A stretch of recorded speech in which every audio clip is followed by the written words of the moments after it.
हे बघा, हे काहीतरी घेऊन आले. खूप वजन आहे वाटते. मी पण जाते घ्यायला.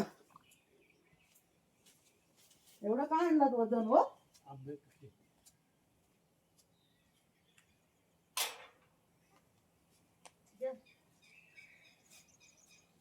माझ्याकडे ही पिशवी दिली आहे बघा. एवढं काय वजन आणलंय? अरे आंबे आहेत. पिके. हा. ओ, हे बघा, पिके आंबे आणि काजू एवढेच मिळाले. संपले आता काय. आता काजूचा जरा भर कमी झालाय, पण ह्या वर्षी ना आमच्या इथे आंबा जरा उशिरा पिकला आणि पिकल्याच्या नंतर पाऊस पडला. त्यामुळे आहेत ना आंबा जरा जरी वारा आला ना तरी खाली गळून पडतो. आणि हे बघा, आता पिशवी भरून आंबे घेऊन आले. आता याचं मी काय करते ना, व्हिडिओ शेवटपर्यंत बघा. आणि माझ्या चॅनलवरती जर तुम्ही नवीन असाल तर झटकन सबस्क्राईब करा आणि व्हिडिओला लाईक करा. चला बघूया.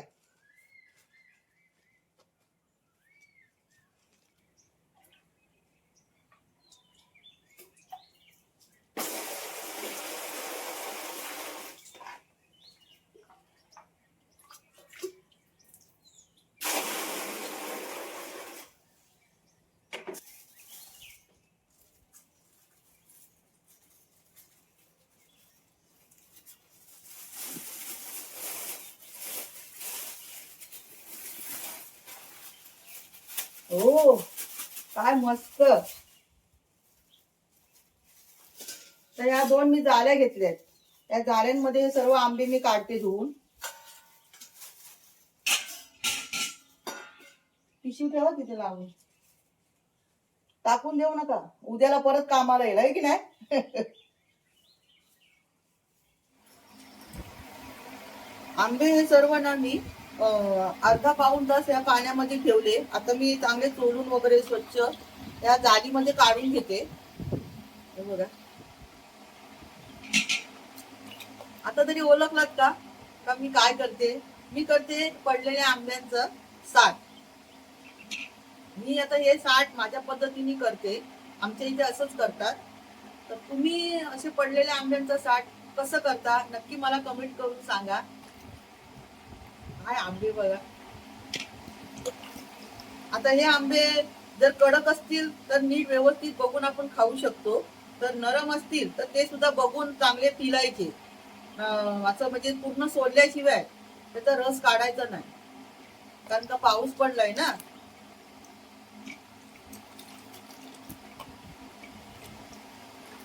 त्याचे आंबा बघा,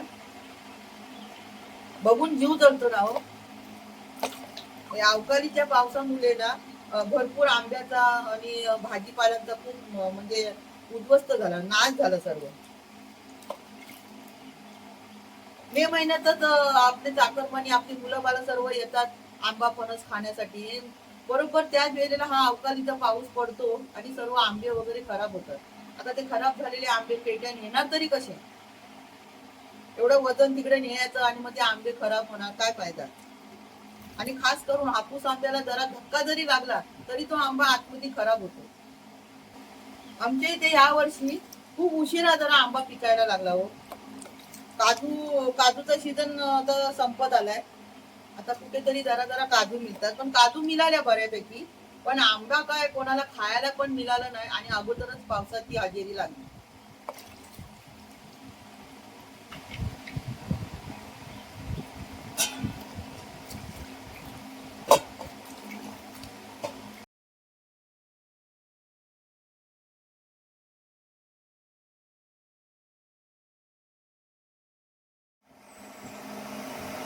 आता हे मी आंबे धुवून घेतले. आता या टपातलं पण पाणी टाकलं. आता हे सर्व आंबे मी या टपामध्ये घेते.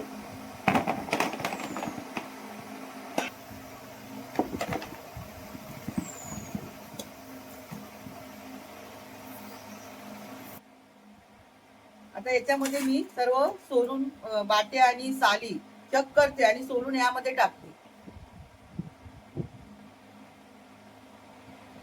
देठ मात्र त्याच्यात टाकायचं नाही हो. देठ बाजूला ठेवायचं, म्हणजे बाजूला काढून टाकायचं.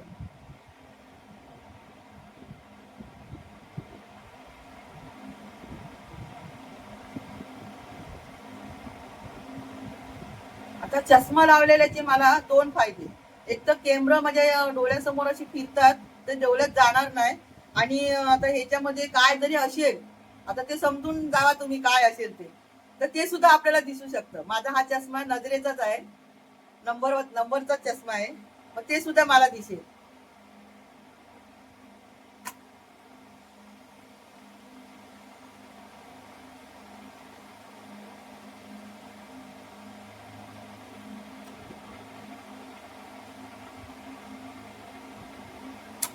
मी तुम्हाला पुन्हा पुन्हा सांगते, पडलेले आंबे जर असे अख्खे असतील तरच ते आणायचे. जर कुठे असं खाल्लेलं वगैरे असेल तर ते आणू नका. आता ते काय माहित ते कोणी खाल्लेलं आहे, उंदरांनी खाल्लंय, पक्ष्यांनी खाल्लंय की सापांनी खाल्लंय, हे आपल्याला ठाऊक नाही. म्हणून खाल्लेले आंबे बिलकुल आणूच नका तुम्ही घरी. असे अख्खे असतील ना तेच आणायचे. आणि जर एखादा आला असेल तर त्याला कुस्करू नका, बाजूला काढून टाका. आता ऊन तर थोडं आहे, मलम जास्त येतं आणि ऊन जरा कमी असतं, पण बघूया. तरी पण साठ सुकली तर सुकली, नाहीतर मग पंख्याखाली सुकवायची. अशा प्रकारे हे सर्व आंबे आणा, साली काढून वाटे काढून या टोपात जमा करते आणि चांगली कुस्करून यांना सांगते मला चांगले व्यवस्थित कुस्करून द्या.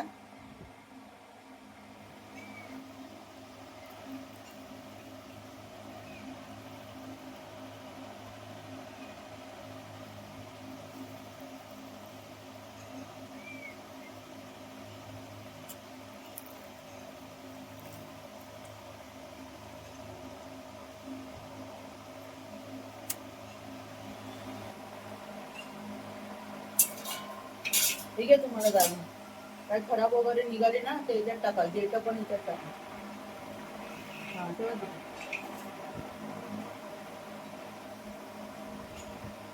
चेक करा हो, बघून बघून घ्या. आंबा जर चांगला असेल ना तर चेक करायची गरज नाही, आणि फुटलेला असेल तर घेऊच नका. मी यांना पण एक मोठा टोप आणून दिला, कारण का ह्या टोपामध्ये काय होणार नाही कुछ करायला, म्हणून यांना सुद्धा एक टोप आणून दिला. मी दोघांनी केलं तर जरा लवकर होईल ना. आता ना झाडाखाली ह्या एवढ्या बिबट्या पडतात ना, का तुम्हाला काय सांगू. जे कोणी आलेले चाकर कोणी जे गेले नाही आहेत ना, सकाळी जर गेले ना हे काजू मध्ये, सगळ्या झाडांखाली सगळी मुलं मोठी छोटी सगळी जण आंबे गोळा करायच्या मागे.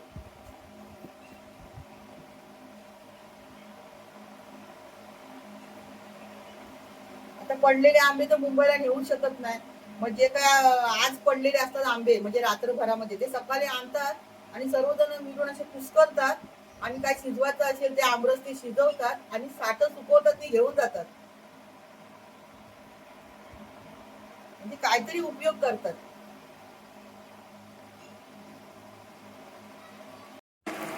हे बघा, यांनी सोलले आंबे आणि आता कुस्करतात आहेत. हे बघा, आम्ही ना असं म्हणजे स्वच्छ धुवून घेतो आंबे आणि त्याच्यानंतर मग असं एका टोपामध्ये सगळं कुस्करतो आम्ही आणि त्याचा रस काढून घेतो. आता तुम्हाला मी दाखवते, ही बाजूला चालन आहे बघा, त्या चालणवरती ना मी दोन बाटे हे असे ना म्हणजे फिरवले, पण त्याच्यातून रस काय बरोबर खाली पडत नाही. ह्याच्यातून रस कोणता पडू शकतो सांगू? जे हापूस आंबा असतो ना त्याचा रस एकदम मस्त पडू शकतो, पण हे जे रायवल आंबे आहेत आणि ज्या बिटक्या आहेत त्याचा रस पडतच नाही हो. खूप वेळ लागलं, मग हे मला म्हणतात राहू दे, मी तुला कुस्करून रस काढून देतो. तुम्हाला दिसत असेल हे बघा, रस साईडला आता जमा होतोय थोडा थोडा. आता हा एक टोप भरून आहे. ही आपली सोपी आयडिया बरी आहे, ही आमच्या गावची आयडिया आहे. हे बघा कुस्करला नी, आणि आता कसं साली पिलून पिलून त्याचा रस काढतात बघा.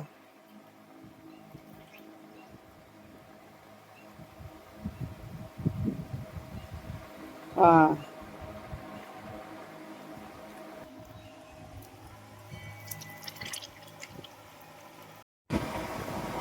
आंबे पिळून झाले. मला तेवढी मदत झाली यांची. हे बघा एवढं आमरस निघालं. आमरस मला यांनी काढून दिलं. आता मी ही स्टीलची पातेली आहे, यामध्ये आमरस घेते आणि गरम करून एक उकल काढून घेते. आणि आपल्याला याची साठ घालायची आहे बरोबर. मग जास्त उकल काढून काढून ते आपल्याला आमरस आटवायचं नाहीये. आटवायचं कधी असतं, जेव्हा आपल्याला आमरस बॉटलमध्ये भरून ठेवायचं असेल वर्षभर टिकवण्यासाठी, फ्रीजमध्ये ठेवतो आपण त्या बॉटल काचीच्या, त्याच्यासाठी थोडा आमरस जरा आपण उकडवून जरा आटवू शकतो. पण हे साठ घालायचं असेल ना, तर आपली साखर जेवढी वितलेल तेवढंच गरम करायचं आणि एक कड काढून घ्यायचं, तेवढं पुरेसं आहे आमरस म्हणजे हे साठ सुकवण्यासाठी. पूर्ण जे आमरस होतं ना ते सर्व एका पातेलीमध्ये आलं. हे बघा. आता काय करायचं, मंद आचेवरती चांगलं व्यवस्थित आपण गरम करून त्याला एक उकळ काढून घ्यायची.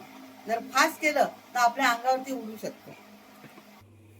वाव, काय मस्त आमरस, बघूनच तोंडाला पाणी सुटलं. आता मी ठेवते गॅसवर हे आमरस आणि गॅस थोडं मंद ठेवते. आणि ही घेतली मी 1 वाटी साखर. ही साखर आहे 1/2 किलो, मी मापून घेतलेली आहे. आता हे स्टीलचा 1 टोपासाठी 1/2 किलो साखर पुरेशी आहे. आपले आंबे पण गोडच आहेत पिकलेले, पण आणखीन गोड होण्यासाठी एवढी साखर आपल्याला पुरेशी आहे.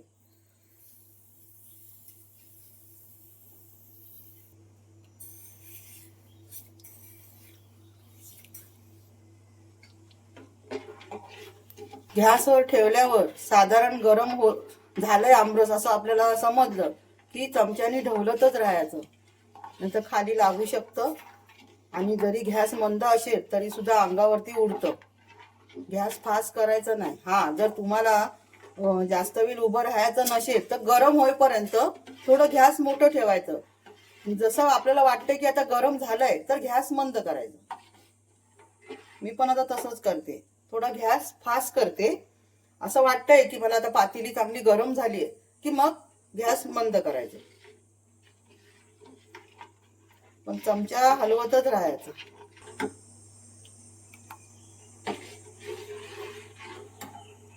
पातेलं थोडं गरम झालंय, आता मी गॅस मंद करते. तर जोपर्यंत याला बुडबुडे येत नाही तोपर्यंत असं हलवत राहायचं.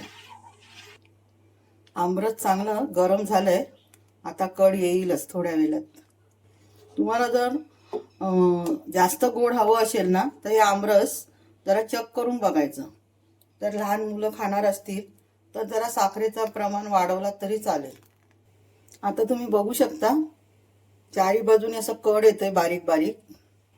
छान मस्त व्यवस्थित शिजलाय आपला आमरस आणि वर येतंय बघा, मस्त कड येते बघा. आता मी गॅस बंद करते, नाही तर हे वतू जाईल. आता जरा वेळ थंड होऊ दे, तोपर्यंत मी ताटांना तूप लावून घेते. आता ह्यामध्ये मी या ताटांना थोडं थोडं तूप लावते, जास्त नाही लावायचं. ताटांना तूप लावलं ना की आपले जे साठ आहेत त्यांना सुगंध पण खूप छान येतं.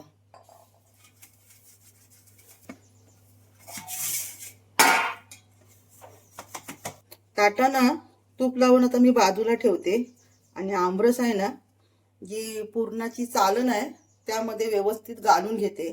ताटं ठेवून देते एका बाजूला. हे पातेलं घेतलं मी ॲल्युमिनियमचं आणि ही चाळण घेतली.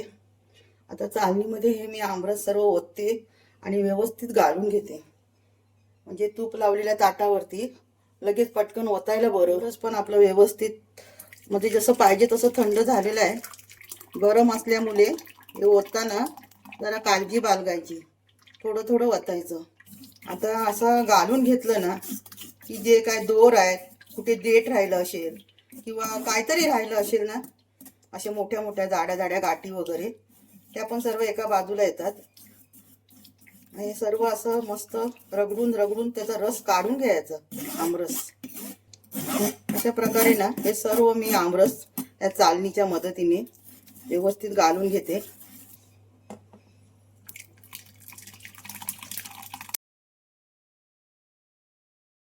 तीन ताटांमध्ये ओतणे एवढं मी त्या चाळणीमधून चांगलं व्यवस्थित घालून घेतलंय. आता या ताटांमध्ये ओतते मी. पक्ष्यांचा किलबिलाट बघा, ऐकू येत असेल. हे बघा, गाळलं तर कसं मस्त एकदम परफेक्ट एकदम झालं बघा आमरस. हे जेवढं मी काढलं ना घालून रस, तेवढं सगळं ह्या मी 3 ताटांमध्ये घेतलं. बघा काय मस्त ना. आता हे मी अंगणामध्ये ठेवते टेबलावरती उन्हामध्ये सुकायला.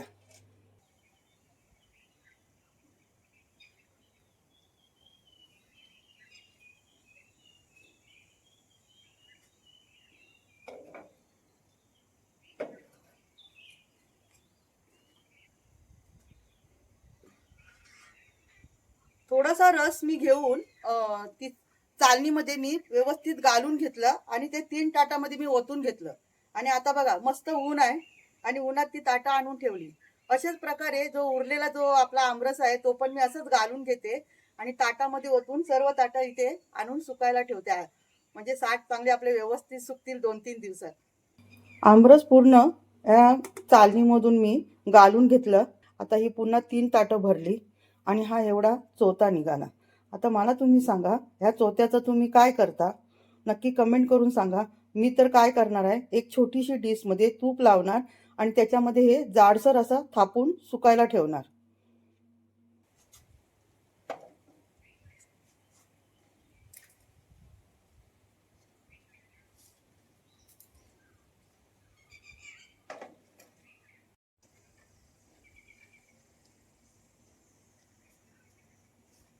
दोन, 4 आणि 3, 7 ताटांमध्ये मी आमरस सुकायला घातलंय. आता त्याचे 2-3 दिवसात आपले 60 तयार होतील.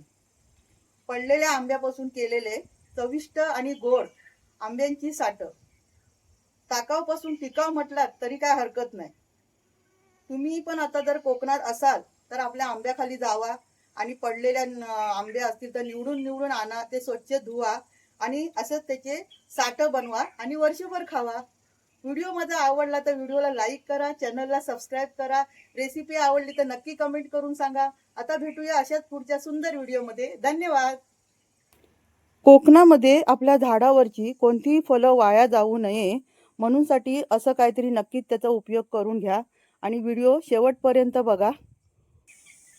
आंब्याची साठं मी 2 दिवस उन्हात मस्त सुकवून घेतली आणि बघा तुम्ही परफेक्ट तयार झाली. मी ना हे 60 आहेत ना जरा पातळच जरा टाकले होते ताटामध्ये, कारण का ऊन बरोबर नाहीये. मलप पण असतं आणि ऊन पण असतं. जर जास्त जाडसर घातले असते मी तर सुकले नसते बरोबर आणि आपली साठं खराब झाली असती. म्हणून मी पातळच घातले आणि 2 दिवसात मस्त सुकवून घेतली. बघा आता ही सर्व साठं मी काढून घेते.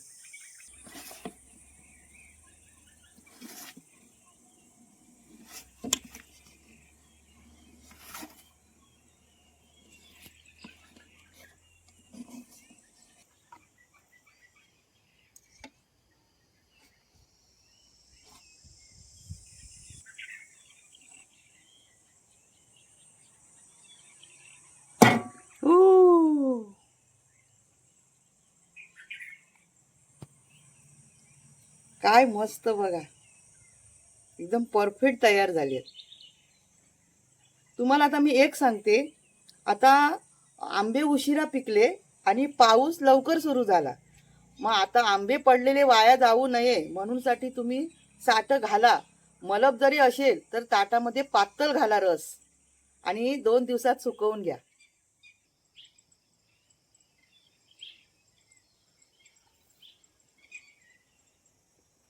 आता असं ही घडी घालून हे 60 सर्व एका डब्यामध्ये आपण भरून ठेवायचे. आम्ही तर तसं करतो. आणि मग पावसाळ्यामध्ये असे श्रावण महिन्यामध्ये उपास वगैरे असतात तेव्हा हे 60 तुम्ही खाऊ शकता.